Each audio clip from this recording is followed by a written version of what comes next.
తాళం వేసి ఉందేంటి? ఉదయం నుండి ఇది ఎక్కడికి వెళ్ళిందో ఏంటో. భర్త ఆకలితో ఉండడం ఆలోచనే లేదు. ఇదంతా తప్పు నాదే. నేను దాన్ని నెత్తి మీద ఎక్కించుకున్నాను. రాని ఈరోజు దాని సంగతి చెప్తాను. ముందు ఇవన్నీ పక్కన పెట్టు. నాకు తలనొప్పిగా ఉంది, వెళ్ళి టీ తీసుకురా.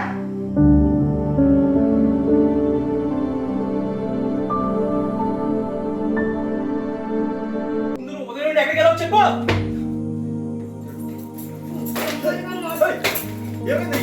నెమ్మదిగా మాట్లాడు. నీకు తెలుసుగా, నా ముందు గట్టిగా మాట్లాడొద్దు.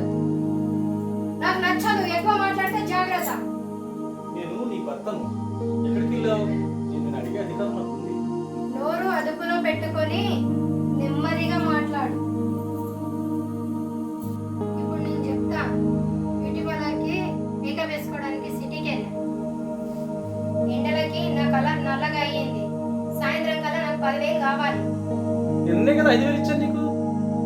5,000 బ్యూటీ పార్లర్ లో అయిపోయినాయి. అలేమన్నా నా చుట్టాలా ఫ్రీగా చేయడానికి?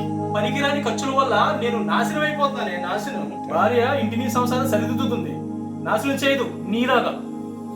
నీకు ఎన్నిసార్లు చెప్పాలి? గట్టిగా మాట్లాడితే నాకు నచ్చదు. నాది 20,000 జీతమే. ఇంటి ఖర్చులకే సరిపోవట్లేదు. ఇవన్నీ నువ్వు పెళ్లికి ముందు ఆలోచించాలి. మీ ఊర్లోనే పనికిరాందని చదువురందని చూసి వేసుకున్నట్టుండే నాలాంటి సిటీ పిల్ల అవసరమా? నువ్వంటే నాకు చాలా ఇష్టమే, అర్థం చేసుకో. లేదా ఏం చేస్తావు? నన్ను కొడతావా? కొట్టు. నీ 2 చేతులు విరిచేస్తా. జాగ్రత్త.